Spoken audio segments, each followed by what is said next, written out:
So, I am feeling pretty overwhelmed with how much technology is moving and how I just can't keep up. And I'm in this every day, right? So, like, I am dealing with technology and trying to learn AI every single day. And yeah, it's tough. So, I think I guess, like, there's lots of things I think that are going to change over the next kind of couple of years with AI, and actually we're already seeing it, right? And I think the AI bubble isn't bursting as such. I don't think so, because I think AI will still be is one of the uh, biggest advancements in human evolution that has ever occurred, right? So I think that it's just going to change, and it's going to change pretty drastically. And what I mean by that is, I think ultimately what funds what is funding, what funds what funds technology is money and businesses, right? And can they make more money? Can they save money? Can they be more efficient, right? Now, the problem with that is that, one, most businesses are not adopting AI. So I can't remember the exact stats, but let me just, I can't remember what it was. I think it was like percentage of businesses not adopting AI. I think it's like 72%. Um, yeah, it says a significant portion of businesses are not adopting AI, with estimates varying, but some reports suggest over 40% of small and medium-sized enterprises have no plans to use it. Okay, that is a massive amount of businesses. And I read something, it was like 70% of US businesses are not adopting AI.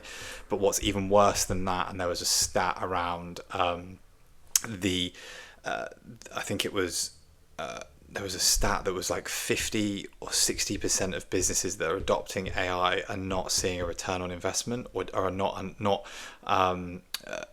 don't understand how to use it properly. Something crazy like that. I don't know the exact stats, and I will find them out. So I think the bubble is not bursting as such, because I think AI will still be there. It isn't going anywhere. It's not just going to suddenly disappear. But what I do think is going to change quite drastically is companies are going to go, hang on a minute, we're not going to just spend X amount of millions on trying to adopt AI to not measure its return on investment and to not actually understand what it's doing for our business.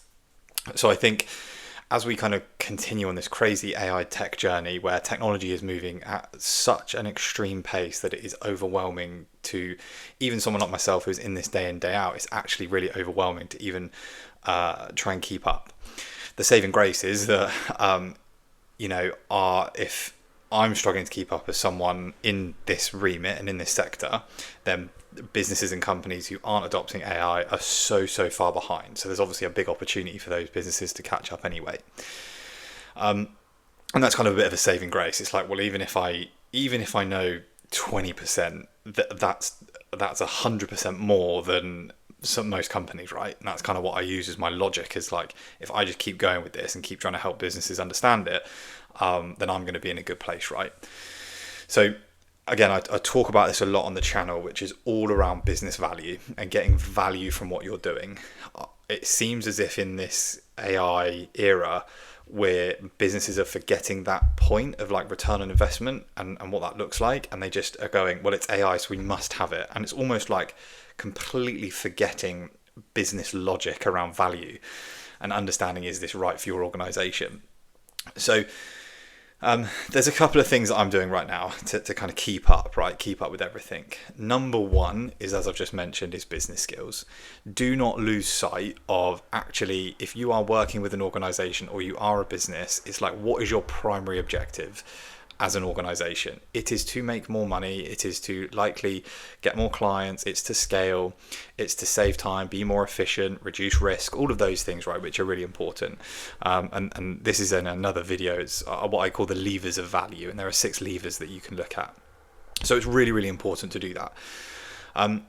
That's one thing, and you should always have that at the top of your mind around what your objectives are as an organization. And it feels like most organizations suddenly are just going, we're just going to forget all that, and all our objective is now is to implement AI. And it's like, okay, but what's the knock-on effect of that, right?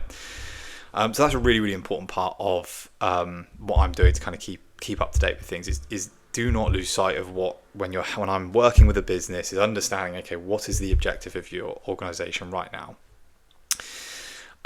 The second thing that I'm doing to kind of keep up with this and is I am trying my best to build systems that are almost fail-proof in a way. And what I mean by fail-proof is like, so for instance, building a system that can generate a business more leads. Okay, that is something that every single organization will need forever, no matter what. Okay, that's life. Okay, that is building a business. You need people to buy and to understand and know your brand. Okay, so that isn't going to change. So if I can build a system that does that, and I can build that well, it kind of almost makes it fail-proof for the future, right? So you try and pick things.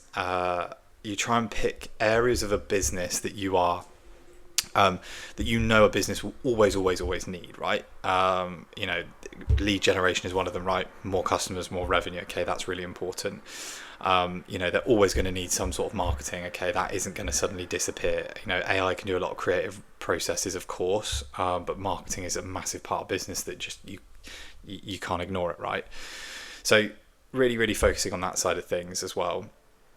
I think I am trying, so with those systems I'm trying to build as well, I think like there's so much technology out there at the moment. So I've there's, ChatGPT, you've got Anthropic, Perplexity, you've got other systems now that, that are accelerating the speed at which you can adopt technology with no technology background, right? Now that in itself is extremely overwhelming because you're always kind of worried, well, hang on a minute. I feel like I'm really far behind. I look at people, there's some people I really admire in the AI space and in the automation space. I'm like, how have you got that far ahead, right? And that's, I guess that's social media, right? I'm just trying to, I'm trying not to get too overwhelmed with it because it is really difficult. But I'm also just trying to build good systems and good processes that I know are pretty robust and bulletproof and that actually are going to stand the test of time no matter what. The kind of third thing I think I'm doing to just really, I guess it kind of just, it's a bit of a juxtaposition of what I've just said, right? But like, I'm trying to consume a lot of knowledge in a lot of different areas, and I'm trying to be not an expert at one area because there's no point trying to be an expert because it will change so quickly. But try and understand concepts as best as I possibly can. So like, okay, it was automation, then it was RAG agents, then it was MCP servers. Now it's kind of like, okay, what's going to be the next thing? Okay, is it AI infrastructure? I'm trying to look at coding on, using Cursor and just trying to, okay, can we build the AI infrastructure behind that, giving people, one layer more than just AI. It's like, okay, well, can we show you the return on investment of this AI? Can we build a dashboard for it? So those things are like, really important because if you can add that value layer, the technology is there to deliver it. You can go to Lovable, build a dashboard for each one of your clients. They could each have their own dashboard. You could have it all in Lovable. You could prompt it within a day, and then you can show them the ROI that they're getting. So I think that's kind of the third thing. Ultimately, like, it is really overwhelming, and I do feel for any businesses, right? I've spoken to businesses, accounting firms, law firms, MSPs, that nobody has any idea a lot of the time around how to adopt AI efficiently and effectively. So I think for anybody at the moment who's in the AI and automation space, is just take a step back and go, look, what is the one key thing that you're going to help this organization do or you want to deliver as an organization?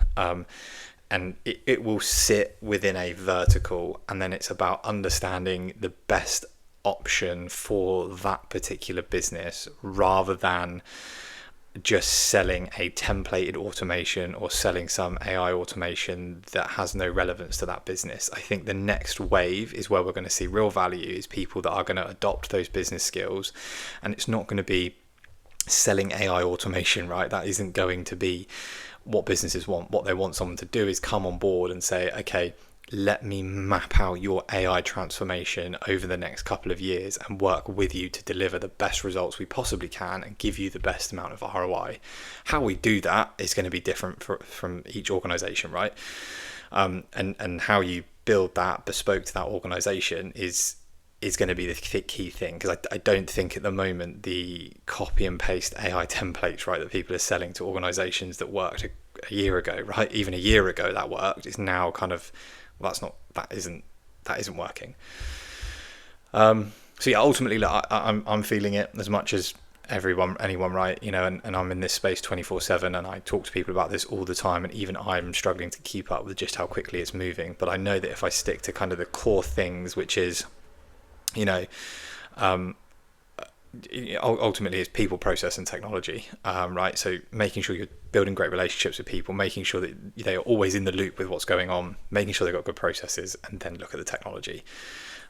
If you do that and you stick to that, that will 100% stand the test of time, integrating it into businesses, seeing them go for that transformation, making sure that they're adopting it in an efficient way, and ultimately building some really, really good relationships. So yeah, that's kind of what I'm doing. Like I say, it's definitely overwhelming. I'm feeling the pressure, I'm sure as much as anyone else. I'm certainly not here to say that I am, to tell you can make £1 million, in the next 90 days using AI. All right, it's just not going to happen. But I just think you've got to focus on the right things. And if there's one takeaway from this video, right, business skills. Absolutely learn business skills every single day. Business skills, but I don't just mean business skills like the numbers, learn the people side of it as well. What do businesses want from you? What do you want to get out of AI? And in some cases, you're going to turn around and go, AI is not right for us. Okay, great, that's fine. Then it's not right for you. You don't need it, right? That's absolutely fine. Not every business right now is going to need AI and automation. Doesn't make any sense. Most stuff you can still do absolutely fine without it. So yeah, let me know what you think in the comments. I'm keen to see what everyone thinks about this kind of AI bubble and where it's going to go.